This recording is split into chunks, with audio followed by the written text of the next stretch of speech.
I know. Okay. Just so you know, I think I got rug burn on my belly for that. Anyways. So, oh, and Brayden said I had to tell you that was her idea. Okay. Anyways. I wanted to tell you that I love you a lot and I miss you so much. I think about you every day and I listen to your message like at least once a week. And we're starting school tomorrow and I have to talk in front of the entire school and I'm kind of afraid. But it's okay. Today we were in church and they were handing us a bunch of scenarios.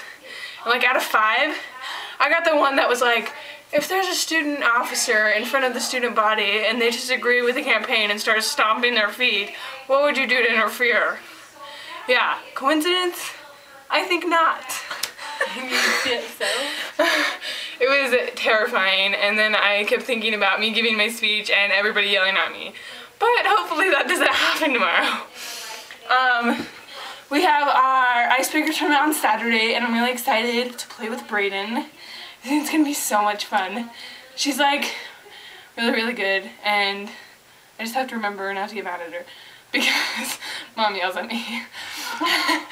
But it is gonna be so much fun this year, and I'm really excited, and I'm gonna miss you so much. But I'm gonna be thinking about you every single day, and don't forget that we're praying for you, and that we love you so much, and I'm breathing heavy. Okay. And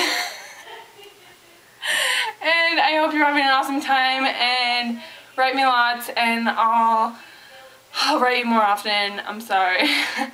And I'll try to remember to write you this year and not forget. And if I do forget, you're allowed to yell at me. But I love you so much. Have a good day.